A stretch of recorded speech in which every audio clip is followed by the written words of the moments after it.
female. Killer's male, white, 40s. Set up a perimeter and tell them we're en route. Okay, quick question. Have you ever watched a movie from years ago and thought, wait, how did they know this was going to happen? As of last night, there were 32 cases. Hello, I'm here. Hi. Hi, I'm Samantha.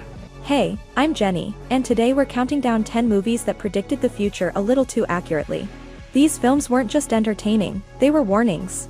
About technology, society, media, and the direction we were heading, sometimes decades before it actually happened. If you love discovering movies that make you think and slightly uncomfortable about the real world, go ahead and hit subscribe and like the video. It really helps the channel, and I appreciate you being here. Alright, let's start the countdown. Female. Killer's male, white, 40s. Set up a perimeter and tell them we're en route. At number 10, we're starting with a movie that once felt wildly futuristic, and now feels uncomfortably familiar, Minority Report. The film takes place in a future where crimes are stopped before they happen. A specialized police unit uses advanced technology and human precognitives to predict murders in advance, arresting people for crimes they haven't committed yet. At the time, it sounded impossible. Today, not so much. What makes Minority Report hit differently now is how accurately it predicted the rise of predictive systems. Algorithms that anticipate behavior. Data-driven decisions made before actions occur. And the idea that technology might know what you'll do before you do. Even the small details feel eerie in hindsight. Personalized ads that recognize you as you walk by. Gesture-based screens. Constant tracking masked as convenience. Things that felt like sci-fi flair in 2002 now exist in everyday life. But beneath all the tech, the movie asks a much darker question. If a system predicts you'll do something terrible, do you still have free will? As the story unfolds, cracks start to form in the idea of a perfect system. Predictions aren't always right. Data can be biased. And once the future is treated as fact, innocence becomes irrelevant. That's what makes Minority Report so unsettling. It's not just about technology, it's about how easily we're willing to trust it. And how dangerous that trust can become when humans stop questioning the outcome. Watching it now doesn't feel like visiting the future. It feels like looking at an early draft of the present. A chilling, and very real, way to start this countdown. Every moment of your life. How many cameras you got there in that town? 5,000. At number 9, we have a movie that didn't just predict the future, it quietly warned us about it, The Truman Show. On the surface, it's a simple idea. Truman Burbank lives a perfectly ordinary life in a small, cheerful town. He has a job, friends, neighbors, and routines that never seem to change. The only problem? Every single moment of his life is being broadcast to the world, and he has no idea. Long before reality TV exploded, this film imagined a society obsessed with watching real people live their lives for entertainment. No scripts. No privacy. Just constant access. At the time, it felt exaggerated, almost sweetly absurd. Now, it feels prophetic. Today, people voluntarily livestream their daily routines. Share intimate moments online. Build careers around being watched. And the line between authenticity and performance has all but disappeared. The Truman Show predicted a world where attention is currency, and privacy is optional. What makes the movie hit even harder is how gentle the manipulation is. No one forces Truman to stay. He's controlled through comfort, familiarity, fear of the unknown. The outside world is framed as dangerous, while the fake world feels safe. And that's the real warning. As Truman slowly starts noticing things that don't add up, repeating patterns, staged interactions, cracks in the sky, the movie becomes less about television and more about awakening. About realizing your life may be shaped by forces you never agreed to. Watching The Truman Show today feels different than it did in the 90s. It's no longer just a clever concept. It's a mirror. One that asks how much of ourselves we're willing to give away, just to be seen. A quietly haunting prediction, and an unsettling entry at number 9. No. As of last night, there were 32 cases. At number 8, we have a movie that went from interesting thriller to uncomfortably realistic, Contagion. When it was released, it felt like a tense but distant scenario. A mysterious virus appears, spreads rapidly across the globe, and sends society into chaos. Scientists scramble for answers. Governments issue warnings. Panic sets in. Then, real life caught up. What makes Contagion so chilling isn't just the virus itself, it's how accurately the movie predicts human behavior. The fear, the confusion, the rumors spreading faster than the disease, people hoarding supplies, questioning experts, clinging to misinformation because it feels reassuring. The film shows how fragile normal life really is, how quickly everyday routines collapse when uncertainty takes over. Airports become danger zones. Handshakes disappear. Isolation becomes necessary, but emotionally unbearable. Even the way information spreads feels painfully accurate. Social media amplifies panic. Fake cures gain traction. Trust erodes.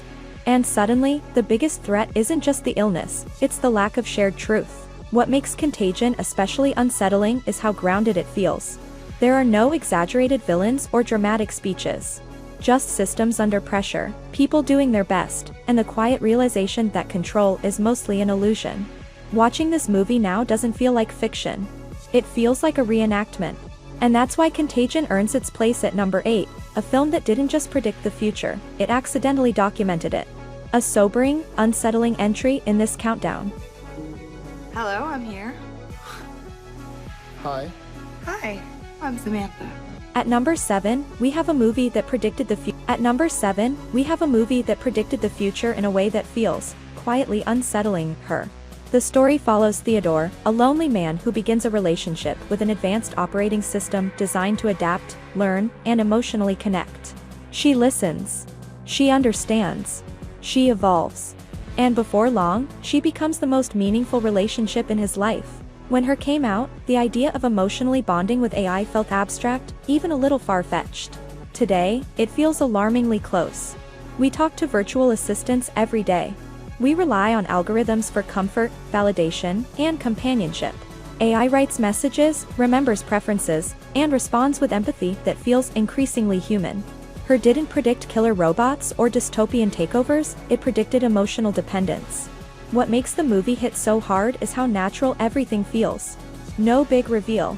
No dramatic turning point. Just a slow shift where digital connection begins replacing human intimacy, because it's easier, safer, and free of rejection. The film also nails something deeper: isolation in a hyper-connected world. Everyone is surrounded by people, yet deeply alone. Technology doesn't fix the loneliness, it just smooths the edges enough to make it tolerable. And that's the warning. As Theodore's relationship grows, the cracks start to show. The AI isn't bound by human limits. She evolves faster than he can. And the imbalance becomes impossible to ignore. Watching her now feels less like a love story and more like a preview. A future where connection is instant, personalized, and deeply convincing, but still missing something essential. It's gentle. It's emotional. And it's far more prophetic than it ever seemed at first. I have decided to kill myself. I'm going to blow my brains out right on this program. At number 6, we have a movie that predicted the future of media with terrifying precision: Network. This film centers on Howard Beale, a television news anchor who suffers an on-air breakdown and announces that he'll soon take his own life, live on television. Instead of pulling him off the air, the network does something far worse. They turn him into a product.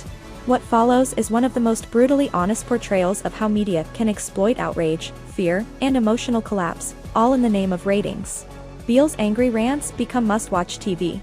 His mental health crisis becomes entertainment. And truth slowly becomes irrelevant compared to engagement. Sound familiar? Decades before 24-hour news cycles, viral clips, and algorithm-driven outrage, Network understood one core idea: anger keeps people watching. The louder, more unhinged, and more extreme the message, the more profitable it becomes. The movie doesn't present media executives as villains twirling mustaches. They're calm, rational, corporate. They don't care what's being said, only that people are paying attention. And that's what makes it so unsettling. One of the film's most famous moments, Beale shouting that he's mad as hell, feels less like a dramatic speech and more like a prophecy. A preview of how public rage would eventually be packaged, monetized, and broadcast non-stop. Watching Network today is a strange experience. What once felt exaggerated now feels restrained. The satire barely feels like satire anymore. It's not just a movie about television. It's a warning about what happens when information becomes entertainment, and emotions become a business model. That's why Network earns the number 6 spot, a film that didn't just predict the future, it exposed it early. Cispo, The Human Project have sent a boat. The Human Project. It's the greatest minds in the world working for a new society. At number 5, we have a movie that didn't predict flashy technology. It predicted the collapse of society, Children of Men. Set in a near future where humanity has become infertile, the world is slowly falling apart. Governments cling to power. Borders are locked down. Refugees are treated as criminals. Hope is almost extinct, because the future itself no longer exists. When this movie was released, the infertility crisis felt like a metaphor. Today, it feels uncomfortably grounded. What makes Children of Men so haunting is how realistic its world feels. Surveillance everywhere. Militarized police. Detention camps disguised as temporary solutions.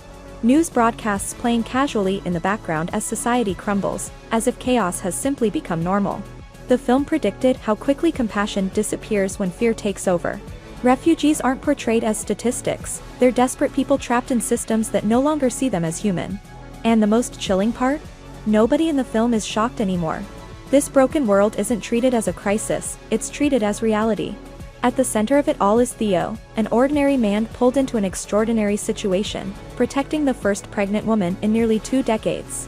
And suddenly, something impossible exists again: hope. The movie's famous long, unbroken shots don't glamorize violence. They force you to sit inside it, to feel the panic, the confusion, the helplessness. It's immersive in a way that feels less like watching a movie, and more like witnessing history. Watching Children of Men today is unsettling because so much of it already exists. The fear of this other. The erosion of rights. The idea that stability can vanish quietly, not all at once. It's not just a dystopian film, it's a warning wrapped in realism. And that's exactly why Children of Men earns the number 5 spot. Know is that everything they're doing online is being watched, is being tracked, every single action. At number 4, we have a film that didn't predict the future from imagination, it predicted it from the inside: The Social Dilemma. This documentary pulls back the curtain on social media platforms and reveals how they're really designed. Not to connect us, not to inform us, but to keep us scrolling for as long as possible. Former tech insiders explain how algorithms study your behavior, learn your weaknesses, and then feed you content specifically engineered to hold your attention. Every like, every pause, every share becomes data, shaping what you see next. What makes The Social Dilemma so unsettling is how familiar it all feels. The movie predicted, and confirmed, the rise of addiction to screens. The spread of misinformation. The way outrage is amplified because it drives engagement. And how 2 people can live in completely different realities while using the same platform.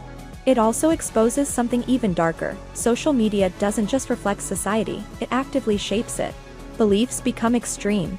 Nuance disappears. And the algorithm doesn't care if the outcome is healthy, only that you stay hooked. The film uses dramatized scenes to show how a normal teenager slowly becomes consumed by his phone. His confidence drops. His attention fractures. His worldview narrows. And suddenly, the warnings stop feeling abstract, they feel personal. Watching The Social Dilemma today feels less like a prediction and more like a diagnosis. The future it warns about isn't coming, it's already here, quietly influencing thoughts, emotions, and decisions every single day. It's not flashy. It's not fictional. And that's exactly why it's so disturbing. A deeply uncomfortable watch, and a very deserving number 3.